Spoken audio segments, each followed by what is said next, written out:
vamos a conectarnos y le pido a don David que nos grabe en unos momentos más con el queridísimo Paco Cruz, pero para presentarlo le quiero presentar lo interesante que resultó, y lo digo, mire, con ciertas reservas, esta especie de comparecencia, esa es la palabra, comparecencia del gobierno mexicano, que pues fue solicitada por la Comisión Interamericana de los Derechos Humanos como otro de los recursos absurdos que está utilizando la ultraderecha mexicana para, pues ya en una, pues en una intención completamente banal y escasa, tirar la reforma judicial, que ya es la Constitución, que ya es parte de nuestra realidad, les guste o no. Mire, vamos a ver cómo, vamos poco a poco, donde hay varios videos, pero me parece que ya tenía un video previo en el que Javier Lainez Potisek, el jocoso, es más, antes de que vayamos con el jocoso ministro Lainez Potisek, ¿por qué no vemos y escuchamos cómo se carcajea en la Suprema Corte de Justicia de la Nación de México? Porque lo vimos mucho más serio ahí en la Comisión Interamericana de los Derechos Humanos. Una cosa es el Lainez Potisek de México, de la Suprema Corte de México, y otra el Lainez Potisek de la Comisión Interamericana de Derechos Humanos. Vamos a ver estas imágenes de archivo. Como ya se ha señalado aquí, y como lo dijo la Margarita, estar cuidando su apellido, de pronunciar bien su apellido, perdón. Como lo dijo la ministra Margarita Ríos Farjat. Pues no estaba tan sonriente en la Comisión Interamericana de Derechos Humanos, todo lo contrario, ahí hizo estos planteamientos. Paz, y estoy hablando del sistema de justicia, no de los juzgados, incapaz de investigar el 96% de los delitos que una minoría de ciudadanos que acuden a las fiscalías denuncian.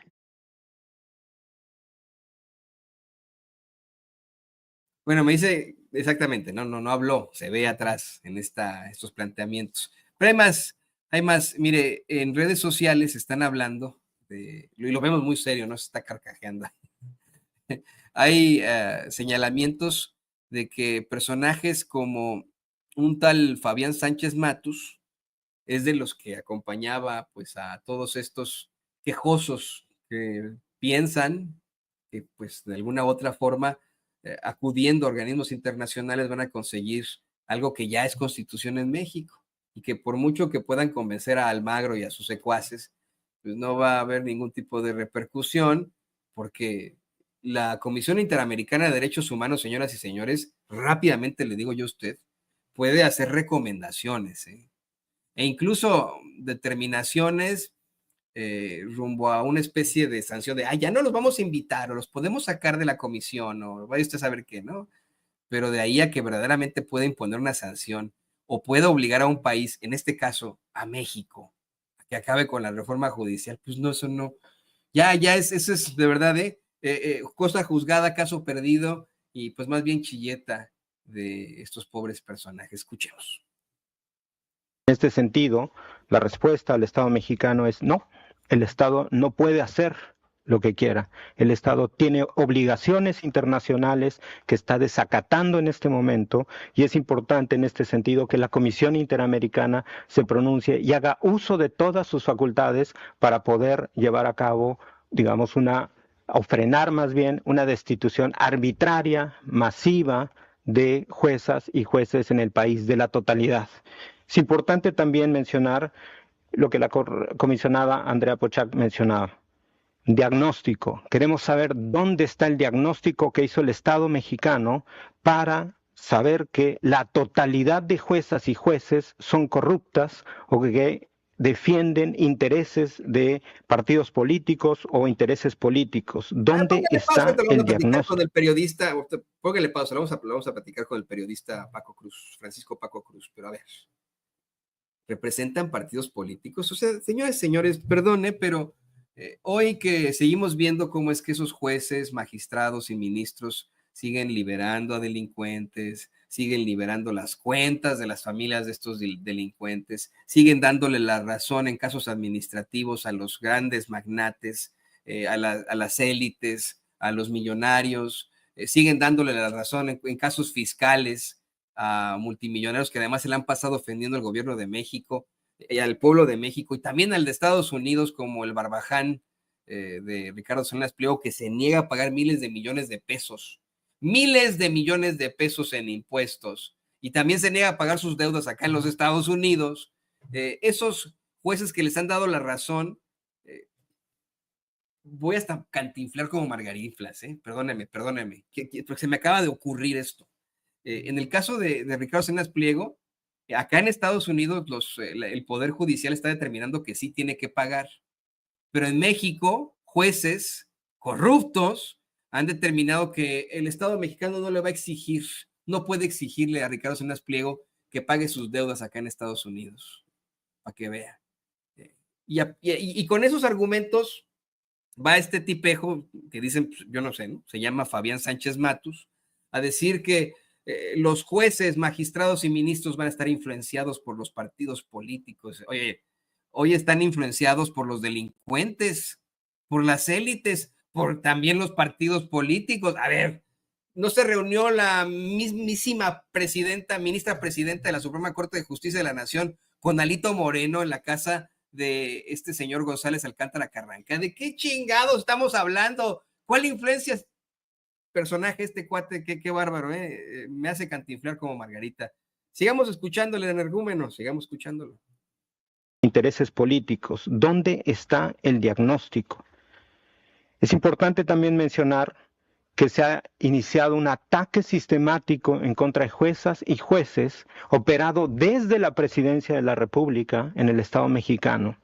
Y eso ha generado, sin duda, un descontrol, un ataque hacia juezas y jueces en el ámbito mediático. Ha puesto en riesgo a muchas de juezas y jueces. El Estado ha iniciado una persecución en contra de juezas y jueces, abriendo procesos administrativos y carpetas de investigación penal al dictar suspensiones provisionales a los o definitivas. A ver, este señorito le va a decir ahí a la Comisión Interamericana de Derechos Humanos que estamos hablando de jueces que han liberado delincuentes. Le va a decir que se trata de jueces que han dado cauce a casos espantosos como el de la muchacha esta que querían acusar ahí de homicidio en Querétaro, que le querían exigir $500,000 para reparar el daño a su violador. Sí le está mencionando esto el tal Fabián Sánchez Matus, porque yo no lo escuché. Pobrecitos los juzgadores, los están persiguiendo, sí, a los que enfrentan pues acusaciones graves. Hay más de este tipo, ya es todo, David, que mire, me estoy desesperando un poco. Investigación penal al dictar suspensiones provisionales o definitivas. Eso es importante.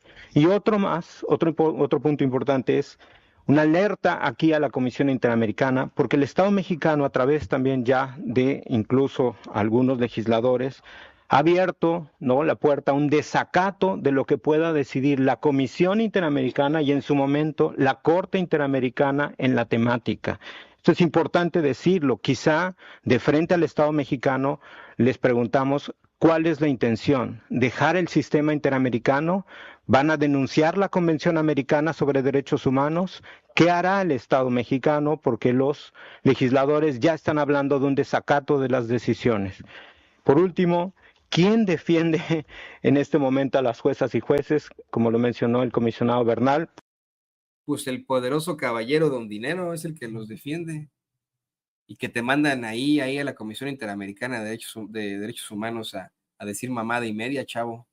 Esos son los que defienden a los juzgadores corruptos y pobrecitos, ¿no? La advertencia, la comisión de un desacato a lo que puede tener la comisión. Pues, a ver, si este cuate sabe de derecho internacional, yo creo que en la primera clase, ni siquiera ya en su especialidad, en la primera clase que le dieron en el módulo, en el semestre, en la primera clase que tuvo en derecho, de derecho internacional, le dijeron, es más, antes, cuando llevó procesal, en las primeras clases de los primeros semestres de procesal, le dijeron, a ver, en la litis, en la solución de conflictos, organismos como las comisiones de derechos humanos que son presididas por ombudsmen, ¿no? Ombudswomen, ombudsmen, pues no tienen ningún tipo de determinación, no pueden sancionar per se, no se puede desacatarles porque ellos lo único que pueden hacer es recomendar.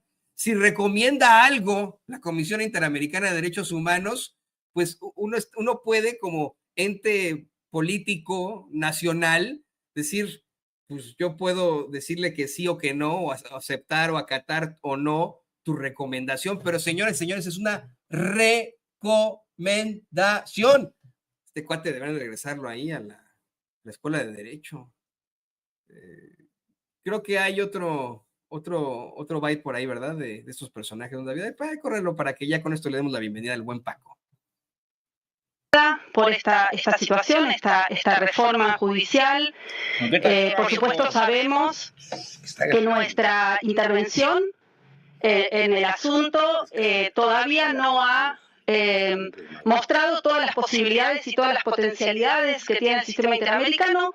Tiene un sistema contradictorio, tiene un sistema contencioso que puede utilizarse cuando se hayan agotado los recursos internos, cuando se hayan transitado las instancias judiciales eventualmente en el país y eventualmente la Comisión Interamericana va a intervenir de otra manera. En este momento nuestras herramientas son escuchar, recibir información, eventualmente manifestar nuestra preocupación como lo hemos hecho oportunamente en septiembre cuando la reforma se aprobó, y facilitar instancias de diálogo, facilitar instancias de participación, generar reuniones. La Comisión Interamericana está siempre dispuesta a escucharlos, a recibirlos, de la misma manera que tenemos un diálogo permanente con el Estado, que siempre resalto, porque es así, porque es un Estado muy respetuoso del sistema interamericano, y entonces también queremos seguir sosteniendo esta relación estratégica que tenemos con México. Entonces, vamos a estar monitoreando la situación, vamos a estar monitoreando la implementación de la reforma. En pocas palabras, yo no había escuchado este byte, pero es lo que le estaba explicando antes sobre lo que va ahí a chillar este representante de la ultraderecha de la Comisión Interamericana. Le dice esta representante de la Comisión, pues sí, mire, no vamos a poder determinar nada, aquí podemos estar nosotros para el diálogo, para que se formen estos foros, estas mesas de debate, y aquí como mediadores, que esa es parte de la primera parte de la litis, ¿no? Existe lo que es el mediador, el conciliador, el juez, el ombudsman, ya, todos estos, ¿no? Pero en esa parte de la litis, lo único que pueden ellos es recomendar, insisto, y pueden, pues ahí estar mediando y se acabó. Eso es todo lo que pueden hacer, nada más. Y es lo que le explica esta señora a los fachitos que fueron ahí a hacer el ridículo, nomás hacer el ridículo, creyendo que la Comisión Interamericana de Derechos Humanos iba a poder decir, determinamos que la reforma judicial en México queda cancelada, caso cerrado. Qué estúpido, de verdad, nada más haciendo el ridículo, exhibiendo su ignorancia, pero de lo más absurda. ¿Qué opinas de esto, querido Paco Cruz? Saludo con mucho gusto al periodista y escritor Francisco Cruz, con una larga trayectoria en temas internacionales, temas de narcotráfico, con grandes investigaciones, grandes libros. Paco, ¿qué opinas de esto? Toño, ¿cómo estás? Buenos días. Mira, bueno, pues es que lo que les dice esta mujer es claro, es que no podemos hacer nada. Los vamos a escuchar, pero no podemos dejar fuera al Estado mexicano, es decir, nunca vamos a dejar fuera al gobierno de Claudia Sheinbaum Pardo. Es decir, les está dando un portazo, pueden decir lo que quieran, pueden quejarse de lo que quieran, pero pues no va a pasar de ahí. ¿Por qué? Pues porque lo que podemos hacer es acercarlos al diálogo, acercarlos a mesas, pero bueno, mira, todo esto forma parte de los berrinches y pataletas de la derecha mexicana y van a ir a todos lados. Hay que entender que es parte de una agenda de un grupo derrotado, aplastado, no solo en las urnas, sino ahora también en la Suprema Corte de Justicia de la Nación. Van a hacer lo que quieran, van a denunciar lo que quieran, no van a denunciar, claro, se van a guardar que el sistema de justicia mexicano falló, fracasó absolutamente desde desde que lo reformó, por llamarle de alguna manera, porque ya está documentado bien que fue un golpe de Estado, Ernesto Zedillo Ponce de León, que ha fracasado, que los intereses de la justicia o de quienes administran la justicia no lo son los intereses de la población de este país, que ellos se han convertido en mercenarios, llámales jueces, a jueces de distrito, magistrados o ministros de la Suprema Corte de la Justicia de la Nación, se han convertido en mercenarios de la justicia, mercenarios al servicio de quien pueda pagar mejor o quien pueda comprar las sentencias o quien pueda pagar mejor la mediación.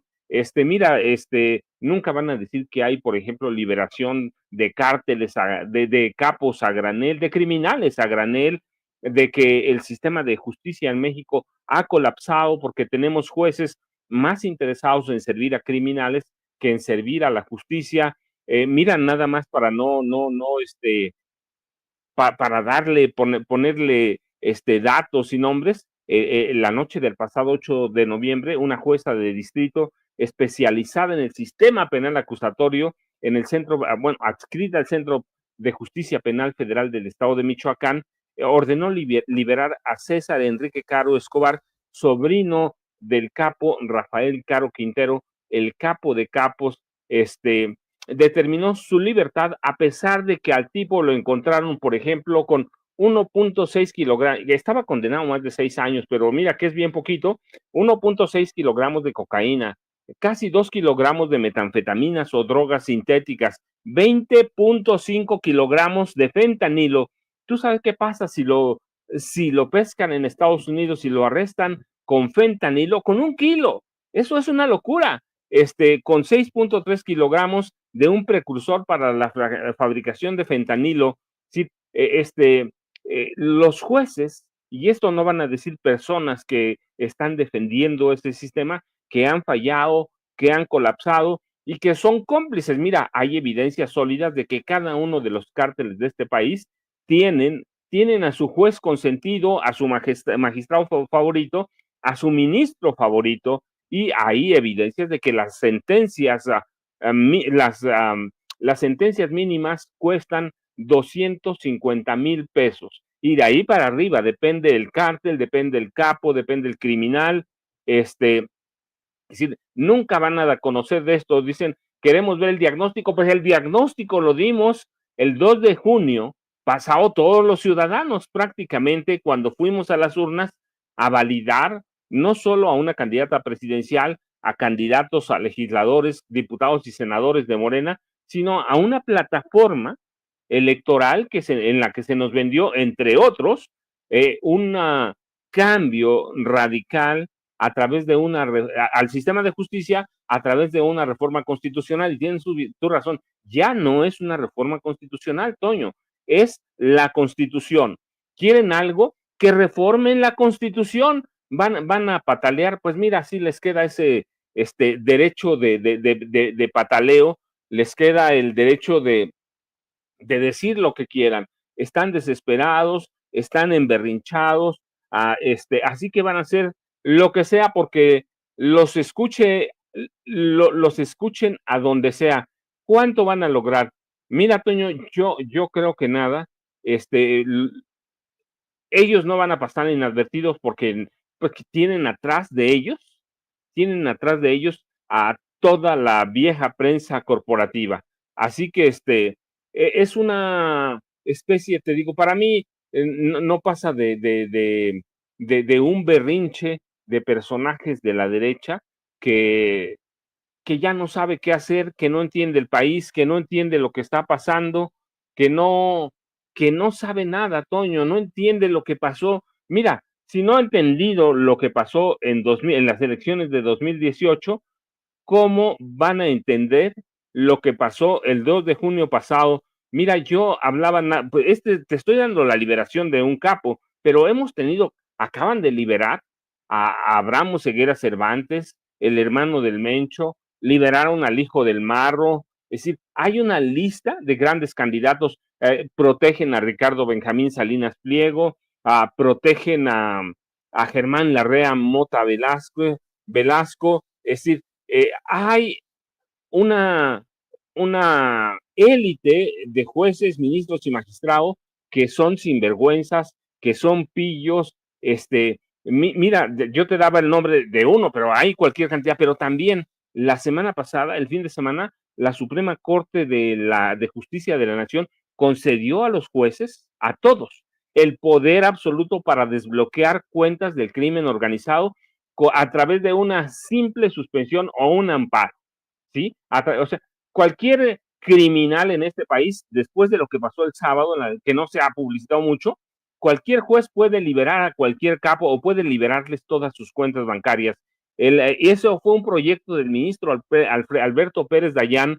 Es simple, mira, hacer el mayor daño posible a la 4T antes de irse esta Suprema Corte de Justicia de la Nación en agosto próximo. Es decir, lo que se niegan a ver todos quienes defienden a este sistema de justicia es que hay una mafia bien enraizada, controlada en todo el Poder Judicial por unas 2,000 personas, y esas 2,000 personas controladas por 8 ministros de la Suprema Corte de Justicia de la Nación, que encabeza Norma Lucía Piña Hernández. Es decir, hay mafias dentro de la mafia del Poder Judicial. No hablaron de las más de 6,000 redes, por ejemplo, de nepotismo, que el mismo Poder Judicial ha documentado. Sí, no van a hablar nada, se van a guardar todo, pero mira, al final es bien bonito lo que les dijo esta mujer, ¿no? Pues aquí pueden venir a decir lo que sea, los vamos a escuchar, los vamos a atender, pero pues nada más eso podemos hacer, así que van a mantener su berrinche por mucho tiempo. Yo supongo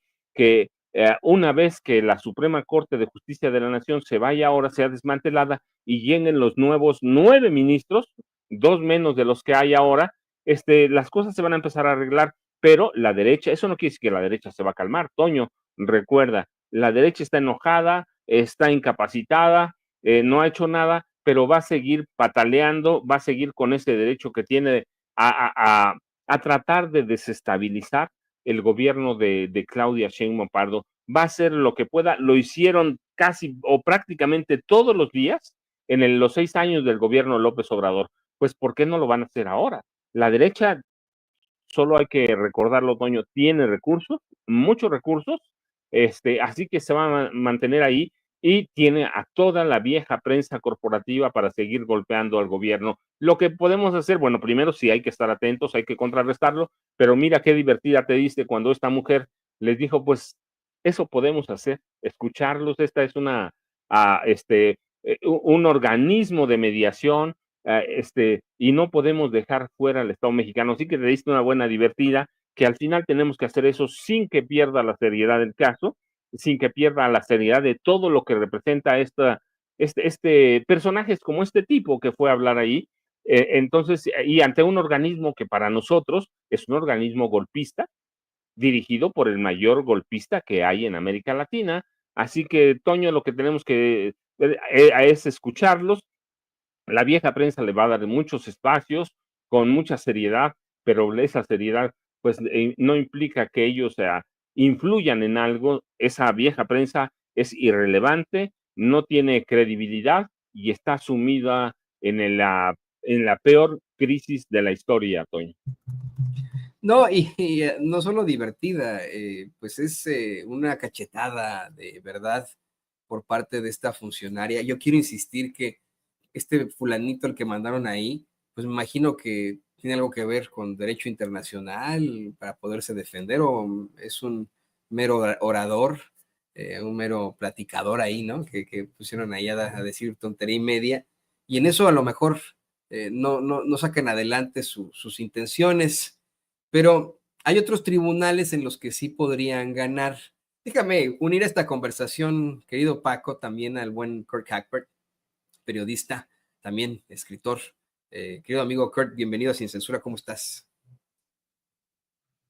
Muy bien, Toño, un gran saludo a todos. Una disculpa por llegar tarde a la mesa, pero pues causas de fuerza mayor, como dicen, pero aquí estoy. Y no pasa nada, no te preocupes, querido Kurt.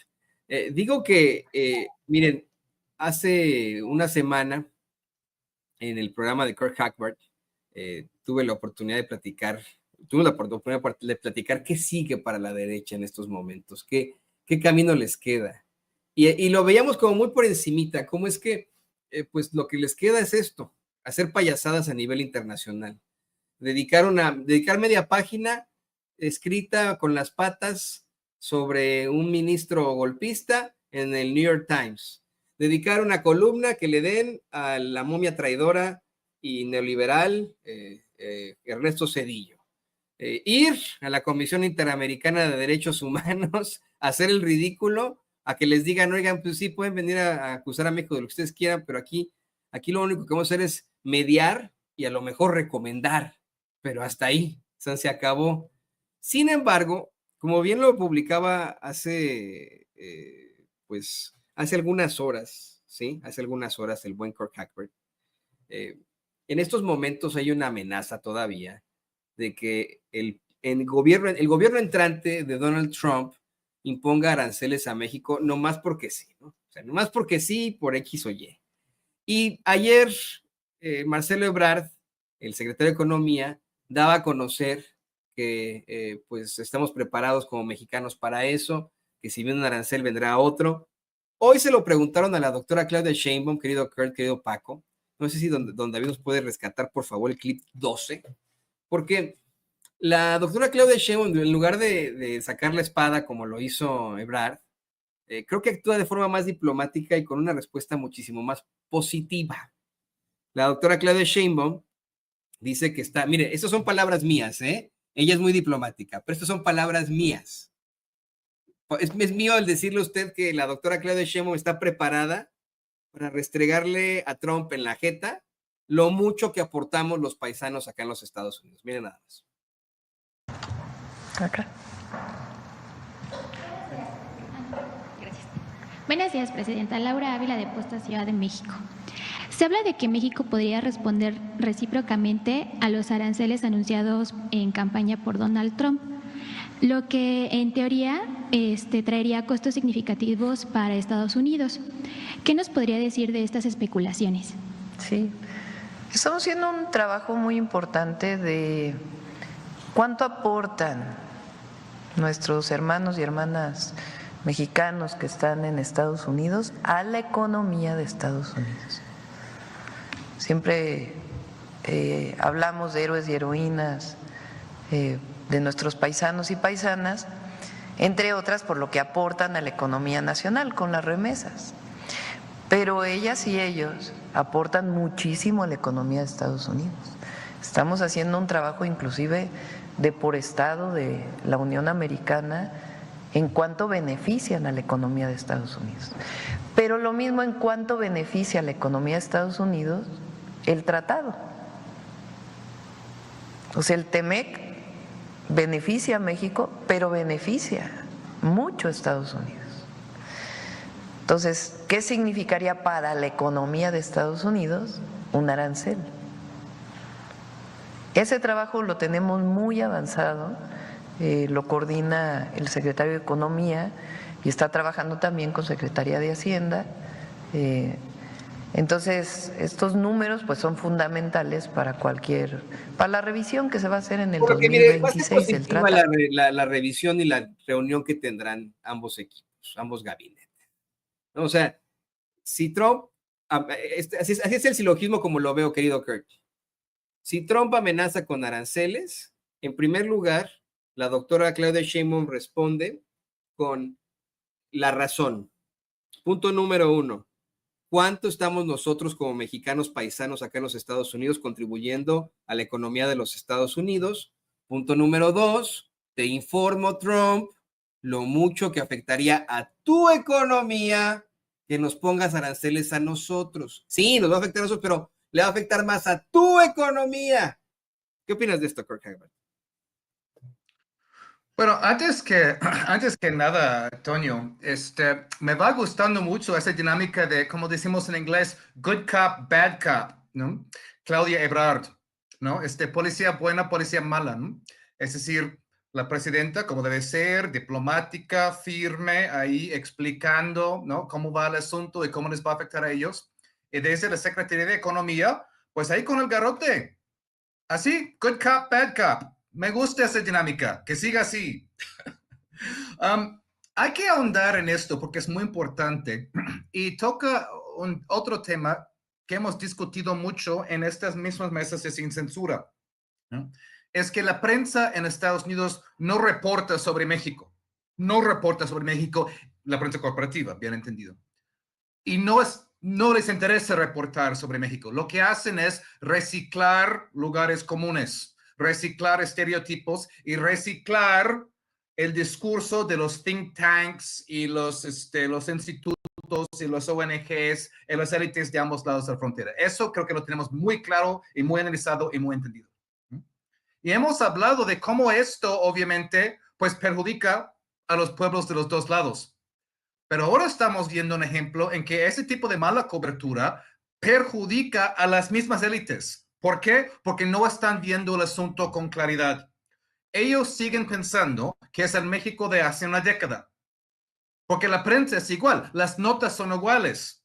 Las notas nunca se han actualizado, nunca han visto lo que está pasando aquí, salvo pues pocas y honrosas excepciones. Y siguen pensando que va a ser el mismo México que se doblegaba antes, como antes. Las cosas se han cambiado mucho en México, que está más fortalecido, en Estados Unidos, que está más debilitado, y en el mundo, que está mucho más multipolar. Estos ya 3 puntos son fundamentales para entender lo que está pasando. Aranceles en su primer periodo era otra cosa. Yo también pienso que México se dio demasiado rápido la vez pasada y no quiero ver que lo vuelva a hacer. Y no tiene por qué hacerlo, ¿no? Entendemos bien cuál es un arancel, si no todos tenemos claro. Un arancel es un tipo de impuesto que aplicas a una importación. Entonces, si Estados Unidos, pues, aplica un arancel a algo que entra desde México, o, pues, en la tienda ellos absorban este arancel, o, lo cual es mucho más probable, pues, pasen el costo al consumidor. Por eso dicen que los aranceles elevan precios y, pues, a su manera, aportan a la inflación si las condiciones están dadas para eso. ¿Sí? Entonces, ese es el asunto. También, en Estados Unidos, el presidente puede aplicar aranceles unilateralmente, tiene ese poder, donde en cualquier otro asunto de impuestos tiene que pasar por el Congreso. Por eso Trump está tan con eso de los aranceles. E incluso ha hablado barbaridades de eliminar el impuesto sobre la renta y depender puramente de aranceles. Buena suerte con eso, ¿eh? Buena suerte con eso, con un país como Estados Unidos que ya no manufactura sus propios productos. Estados Unidos no hace sus propios productos. La economía de Estados Unidos está totalmente dependiente de las importaciones. Totalmente. Obviamente tiene energéticos, ¿no? Pero en cuanto a productos terminados, Estados Unidos está totalmente dependiente de las importaciones, totalmente. Y los productos que sí hacen en casa, los están haciendo mal. Por ejemplo, coches eléctricos. China ahora está haciendo mejores coches eléctricos y más baratos. O paneles solares. China está haciendo mejores paneles solares y más baratos, ¿no? Y no es por ser purista de China, es un hecho objetivo. Es un hecho objetivo. Están haciendo mejores productos a menor costo. Y justo lo que pasó cuando tomemos 2 ejemplos. No quiero tomar demasiado tiempo, pero creo que es muy importante analizar esto. Estados Unidos intentó frenar la marcha de China hacia, pues, la autonomía tecnológica, ¿no? Sobre todo en cuanto a los semiconductores, los chips de los semiconductores, ¿no? Y pusieron todo tipo de trabas a China para eso. ¿Qué pasó? China, como respuesta, desarrolló su propia cadena productiva y ahora China está produciendo esas cosas o está muy cerca de producirlos hasta mejor. Los semiconductores vienen de Asia y Estados Unidos, pero muchos de Asia, y China está llegando a poder completar toda la cadena productiva en casa. Entonces, a poco las barreras que impuso Estados Unidos impulsó a China a hacer su propia producción. Ejemplo 2.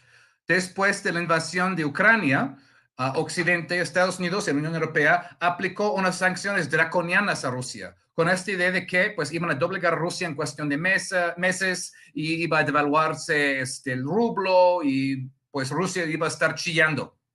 ¿Pasó eso? No, no pasó eso. Rusia fortaleció sus vínculos con China. Lo que no pudo vender en cuanto a energéticos a Europa, empezó a venderlo al enorme mercado de la India, que luego a su vez vende estos mismos energéticos a Europa, ¿no? Así, circularmente, ¿no? Pues ahí por ese día. ¿Cuál es el país que más ha sufrido por esas sanciones? Alemania. Alemania, porque no puede importar energéticos de Rusia y ahora se está desindustrializando por eso y el gobierno de Alemania acaba de colapsarse y van a tener nuevas elecciones en el nuevo año.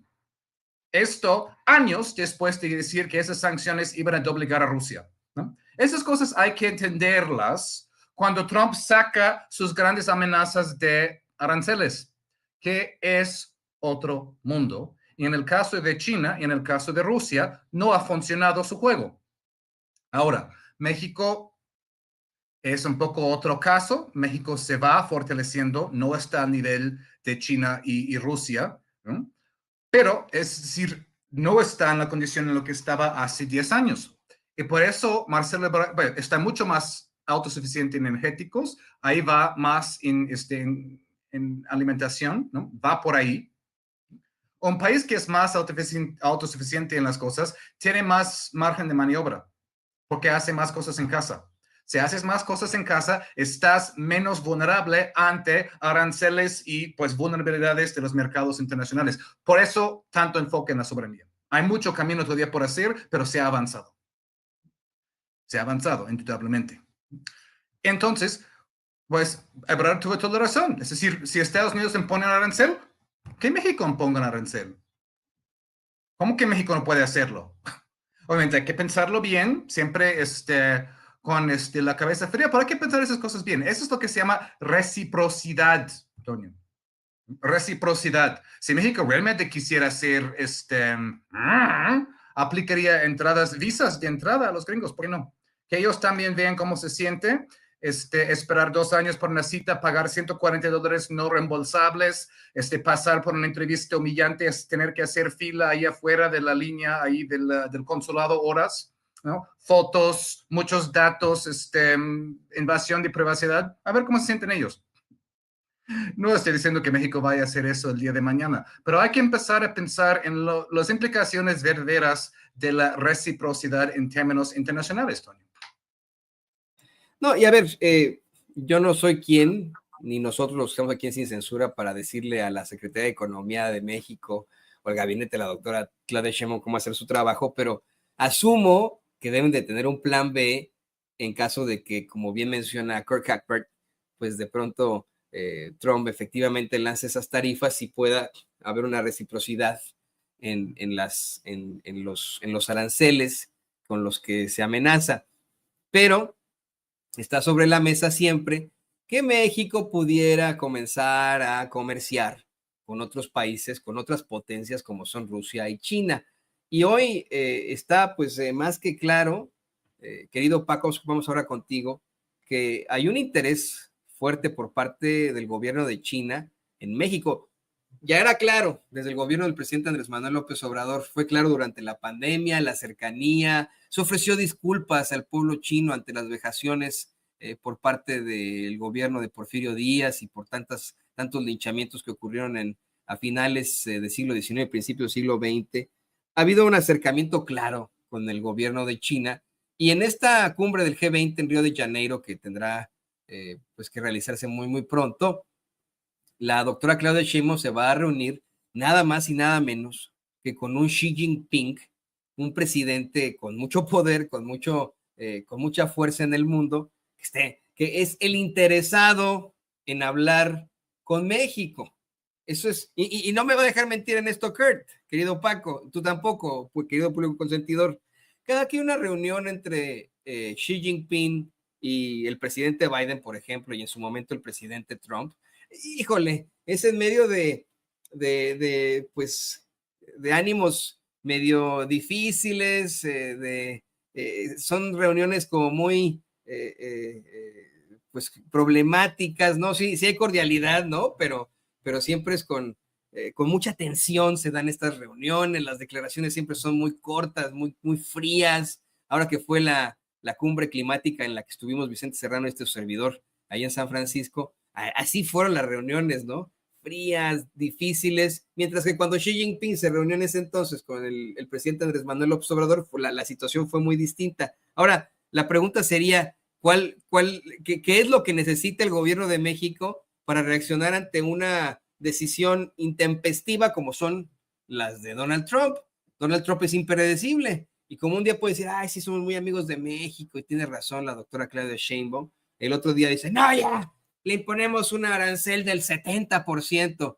Creo que valdría la pena, le insisto, no soy yo quien va a decirles cuál es su trabajo, pero que en esa cumbre digan, oigan, pues ya vamos a empezar por debajo de la mesa a hacer trámites para que pueda existir verdaderamente ese intercambio entre México y China, México y otros países, ¿no? ¿Cómo ves, Paco?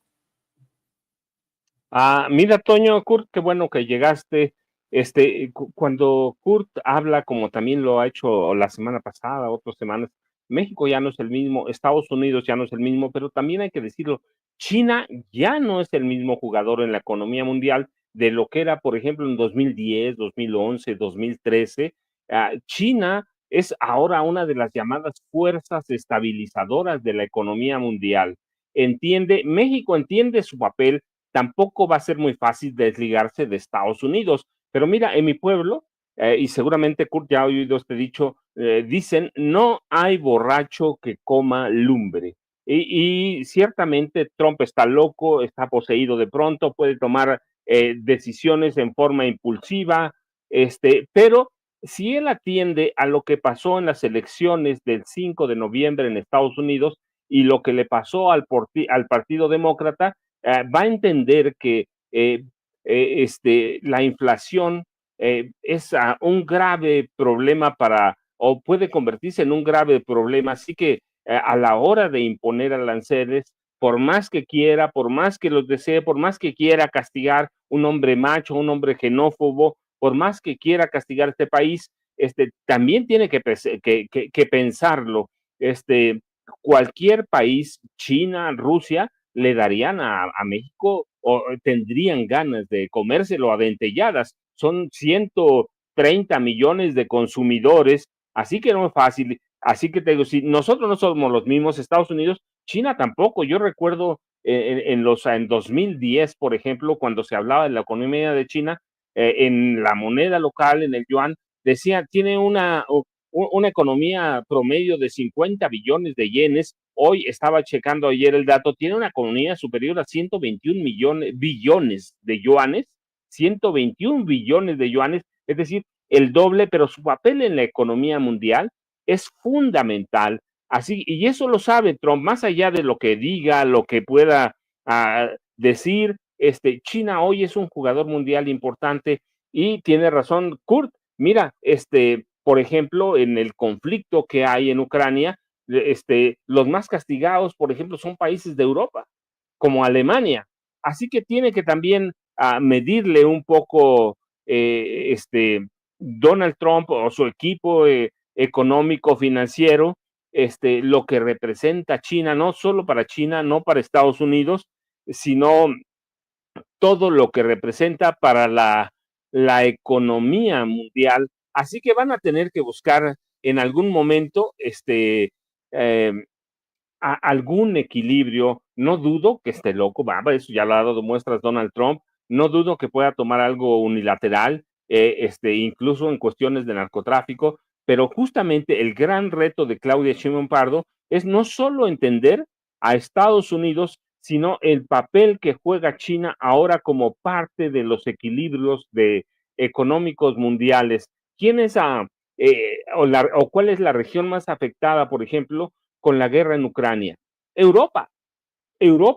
Entonces van a tener que buscar algún tipo de equilibrio para evitar que se expanda el comercio chino.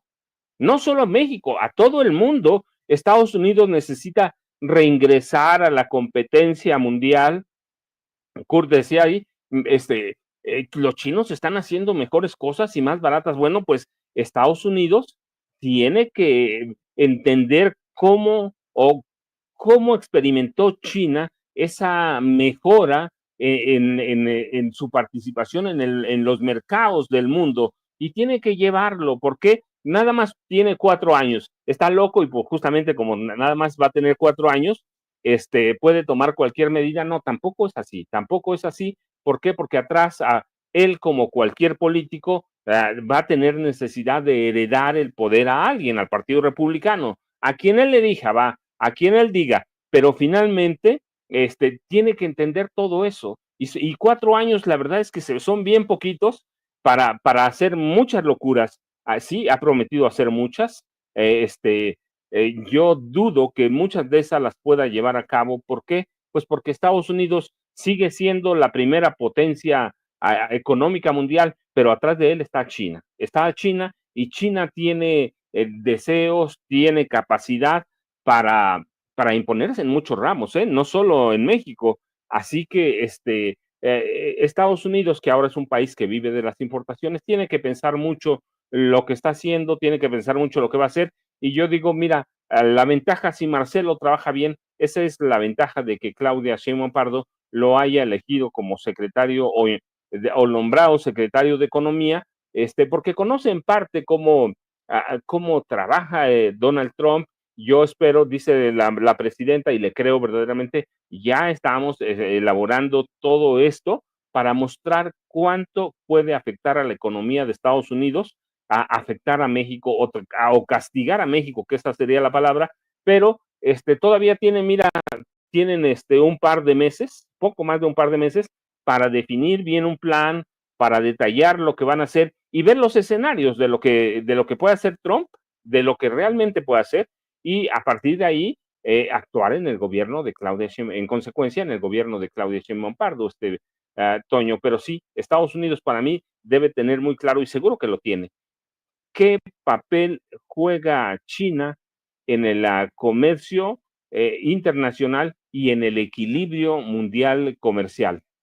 No, es que no por nada están constantemente bloqueando cualquier tipo de importación china, no por nada es imposible vender autos chinos acá en Estados Unidos. Ya en esta administración, ya en esta administración se pueden vender autos eléctricos chinos. Hay esta nueva compañía, no sé cómo se llama, pero es muy popular en todas partes, BYD creo que se llama, que tiene coches eléctricos chinos. Están prohibidos aquí para darle la razón y ayudar a Elon Musk específicamente, ¿no?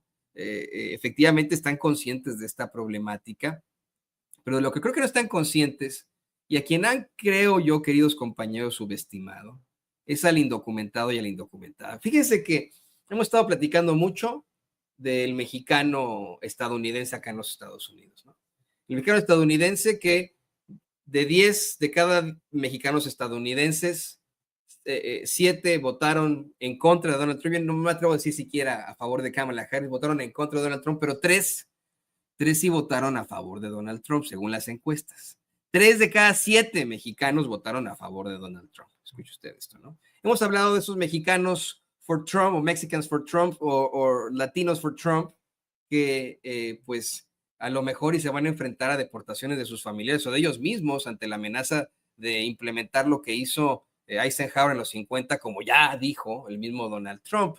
Hemos hablado de las repercusiones económicas en México con los mexicanos que están en México, con el gobierno de México, pero no hemos hablado a profundidad de los principales afectados, nuestros hermanos, nuestros papás, nuestros abuelitos, nuestros amigos que se levantan todos los días, por ejemplo, allá en Oxnard a las 3 de la mañana para comenzar con la pizca y que ponen la comida en la mesa de los estadounidenses blancos que votaron a favor de Trump y que les están echando la culpa de todo, o que son parte de, por ejemplo, las lecherías en el estado de Wisconsin, que también mantiene la economía de ese estado, a pesar de que pues estos señores se enfrentan a muy bajas temperaturas en el invierno, y están en las lecherías o en las pollerías acá en Missouri, etcétera, etcétera, etcétera. El caso es impresionante. El caso de nuestros hermanos indocumentados, a quienes yo insisto, aquí en Sin Censura, vamos a proteger siempre, siempre de los siempre. Pero no hemos hablado a profundidad de ellos. Hemos dicho, bueno, ahí están los latinos por Trump, ahí están los latinos que no votaron por Trump, ahí están los mexicanos que pueden resultar ser afectados como mexicanos estadounidenses, los mexicanos del país, el gobierno, etcétera, etcétera. Pero los indocumentados en estos momentos efectivamente a lo mejor están manteniendo un bajo perfil, están preocupados. nos han mandado mensajes a nuestro chat diciéndonos que están al borde de las lágrimas en medio de la angustia, que están viendo entrevistas en muchas partes de estos malandros que en estos momentos conforman el nuevo gabinete de Donald Trump. Son puro malandro con el que uno no se sentaría a la mesa, que uno no quisiera tener siquiera de vecino, a estos que está designando Donald Trump como sus miembros de gabinete. Pero está también la otra parte de la resistencia. Y ayer por la tarde, doña Ceci Vega me mandó un mensaje para que revisara, para que viera este mensaje que le voy a poner a continuación en La Voz del Pueblo, para que lo conociera, lo viera, porque nos dio mucho gusto ver a un indocumentado decir, yo no voy a mantenerme en un bajo perfil, las leyes y los derechos fundamentales también aplican en mi persona, aunque yo no esté en este país de manera legítima, según ellos, de manera legal, la Constitución también aplica para mí y no nos vamos a dejar y vamos a hacer una resistencia civil y pacífica antes de que quieran deportarnos a todos. Yo estoy muy, muy orgulloso y quiero decirlo hasta el cansancio del señor Martín Domínguez que nos manda esta Voz del Pueblo y que quiero compartir ya para cerrar con Kirk Hagbard. Escuchemos. Pues yo no sé tú, Toño, pero tenemos que decirle a la raza que se preparen por unas 2 semanas con comida y con todo. Y si empieza sus jaladas el cabrón ese, Cheto Naranja, vamos a darle un escarmiento de unas 2 semanas sin trabajar ningún indocumentado, sin comprar ningún indocumentado, sin salir ningún indocumentado de sus casas por 2 semanas. A ver si se le va su economía a la mierda, cabrón. Eso, muy bien. Esta es la resistencia civil pacífica de los hombres y mujeres que son engranes de esta gran nación, de los Estados Unidos. Por supuesto que cuando empiezo a hablar de estos temas, comienzan a surgir los mensajes de descalificación, de ataque, de personas a las que yo les he pedido que si no quieren que se les llame tronzobots, pues así como Martín Domínguez, que mire, Martín Domínguez no, con toda la valentía, exponiéndose a mostrar su rostro, su nombre y apellido como indocumentado en los Estados Unidos, nos manda con muchos pantalones este mensaje aquí en La Voz del Pueblo. Usted que lo está atacando a él, que quiere que lo deporten a él, usted que supuestamente es un seguidor de Donald Trump y que se mete a nuestros chats aquí a atacarnos con varios nombres. Yo se lo he dicho una vez, si usted no es un troll o un bot, pues tenga los pantalones como lo es Martín Domínguez para mandarnos su cara, su nombre y su apellido con su comentario, en lugar de andar diciendo, ya me voy a ir otra vez con la misma verborrea de siempre, ya me voy. Dice eso esta persona, este personaje o esta personaje una y otra vez en nuestros chats y nunca se va. Desafortunadamente sí, te va a mandar más mensajes. Ahorita va a ver usted y va a decir, mañana mismo mando un mensaje a La Voz del Pueblo. No lo mandan, no es cierto, no es verdad. Protejamos a nuestra comunidad, pero bueno, ya me fui un poco más lejos, querido Kirk Hagbard. Aquí lo que quiero platicar contigo es cómo puede existir esta resistencia pacífica desde ese grupo que ha sido olvidado, que es en estos momentos el más vulnerable y que dice no me voy a dejar, vamos a llamar a la huelga general, vamos a dejar de trabajar, vamos a dejar de consumir y a ver cómo le va la economía. ¿Qué opinas de esto, Kirk? Mucho que decir al respecto, Toño. Pues empiezo con lo que el presidente López Obrador decía muchas veces en la mañanera, que el pueblo migrante mexicano en los Estados Unidos tiene una gran fuerza que todavía no ha explotado al máximo, porque son 37 millones, ¿no? Entre las varias generaciones, si tengo bien la cuenta. Es decir, mucho más grande que la comunidad cubana, que sí impulsa su postura, ¿no? Y mucho más grande que la comunidad puertorriqueña, que también ha impulsado su postura, entendiendo las diferencias históricas entre esas comunidades, ¿no? Por supuesto. Pero son 37 millones de mexicanos, ¿no? Y estamos hablando de, en total, unos 11 millones documentados, que como bien dices, Toño, hacen los trabajos que los gringos oriundos no quieren hacer. No quieren hacer. Tú hablabas de las lecherías, ¿no? O los trabajos que empiezan muy temprano, ¿no? Las panaderías, a estar en la cocina de los restaurantes, por supuesto, labores muy fuertes de construcción, también el trabajo del campo. Si ellos empezaran a organizarse y decidieron pues hacer sus actividades laborales, creo que el discurso cambiaría ahí. Miren el ejemplo del gran César Chávez hace una generación, como él logró organizar a los trabajadores de campo, ¿no? De Estados Unidos. Y es chistoso, ¿no? Que 30 años después, creo que fue Televisa, hizo una película sobre César Chávez, porque ya como que es una figura de antes. Es una figura de antes. Entonces hay tiempo suficiente para que ellos puedan fingir que les importan esas cosas desde Televisa. Pero hacen falta muchos Césares Chávez de ahora en todos esos diferentes ramos que tú acabas de mencionar. Porque la economía de Estados Unidos depende de ellos, ¿no? Y de los documentados y de los indocumentados. Depende de ellos. Depende absolutamente de ellos. Y por eso, y ese es mi segundo punto, el sistema migratorio existe como tal. Porque hay poderes en Estados Unidos que les conviene tener millones de indocumentados ahí, porque pueden pagarles poco, que no tienen derechos laborales, los pocos derechos laborales que existen en Estados Unidos, ni siquiera tienen que respetar eso, no tienen que darles sus beneficios, ¿no? O sus Social Security si no tienen su número. Es decir, pueden explotarlos al máximo. Entonces, hay poderes que les conviene mucho tener un sistema donde hay millones de indocumentados. A ver si ellos empezaron a organizarse, a ver cómo sería la cosa. No sería tan fácil ir manejando el discurso como tal.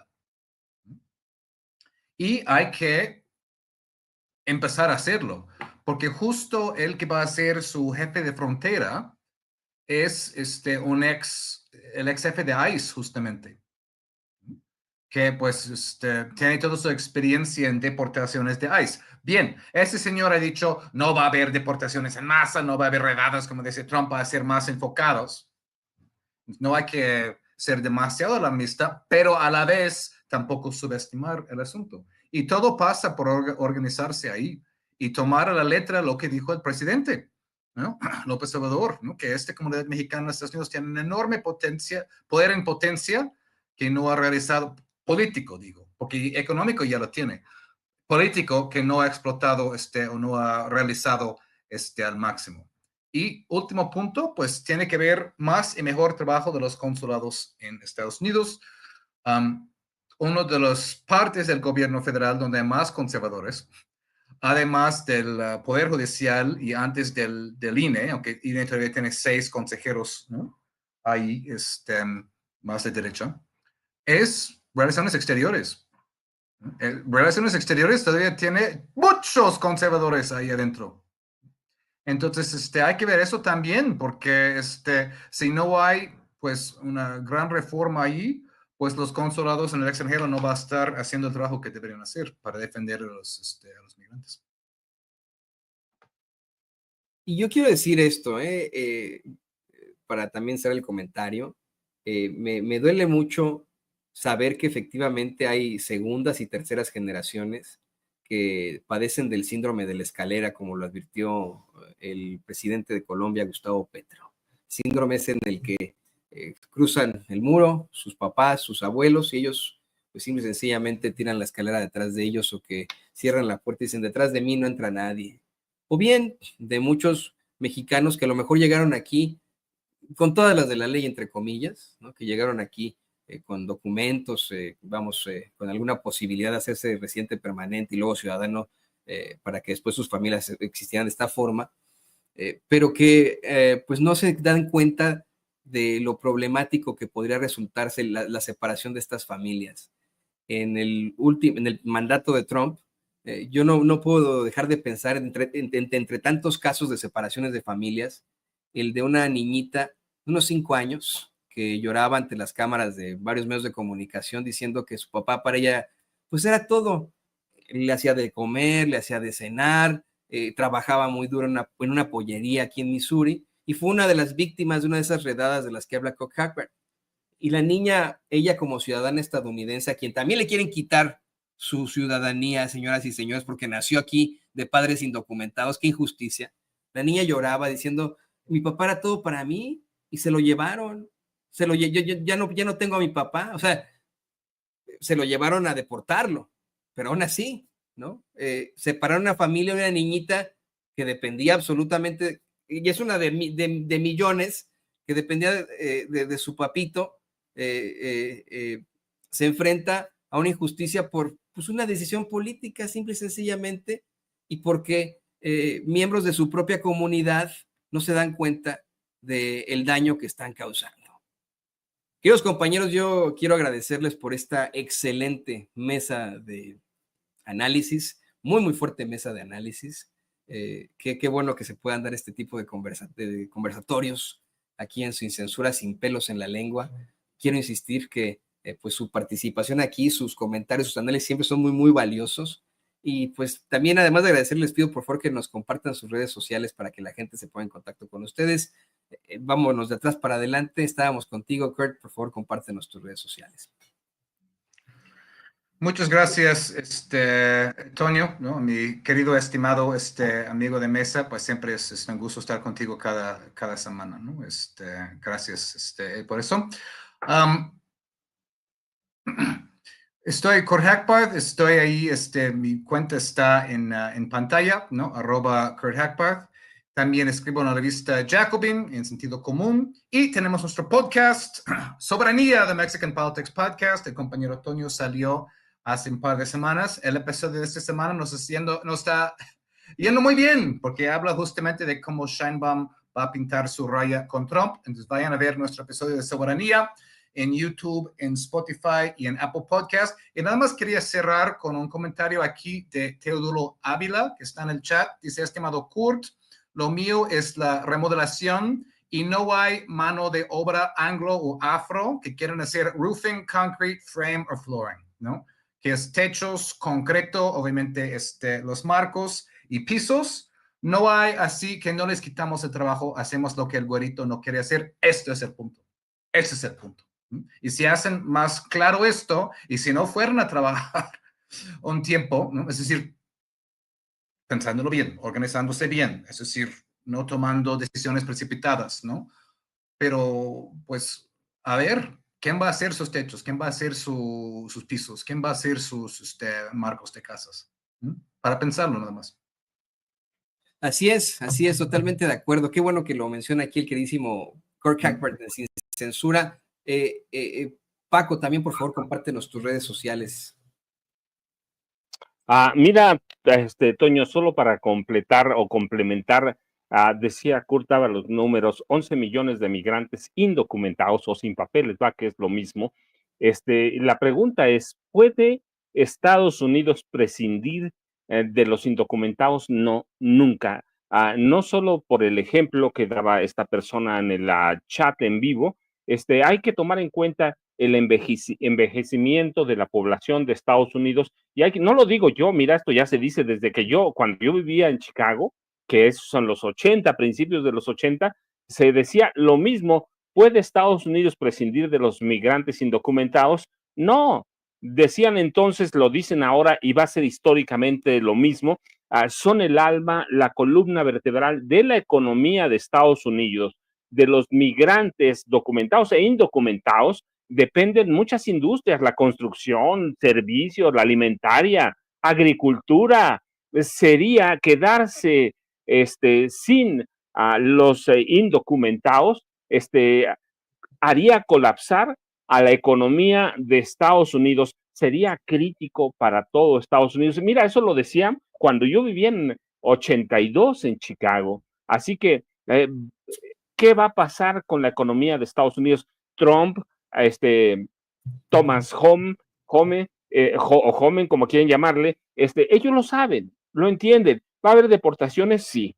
Muchas, sí, pero históricamente la economía de Estados Unidos tiene como base una columna vertebral que se llama indocumentados para hacer todos los trabajos, sí, no solo los que ellos no quieren hacer, sino otros que nunca van a aprender y nunca han querido hacer. Así que la mano de obra indocumentada históricamente es fundamental para el desarrollo económico de Estados Unidos. Y si Estados Unidos ha de mantenerse como la primera potencia económica en el mundo, tiene que recurrir necesaria y obligadamente a la mano de obra de los indocumentados. Yo, Toño, ya sabes, @ Paco Cruz Jiménez en X, antes Twitter, Francisco Cruz Jiménez en Facebook. Te dejo un abrazote, lo mismo que a Kurt, así que nos vemos mañana, Toño. Muchas gracias a todos. Los estimo y admiro mucho, compañeros. Muchas gracias por sumarse, pues esta lucha también, por la verdad y la justicia desde sus trincheras. Tenemos que resistir, no podemos, yo lo veo como una oportunidad. Y así será. Hay muchas problemáticas, se vienen cosas medio raras, pero es una oportunidad de que podamos sacar adelante nuestras vidas con todas las de la ley. Ahí tiene usted a dos grandes periodistas, Francisco Paco Cruz y el buen Kurt Cackpart, aquí en Sin Censura.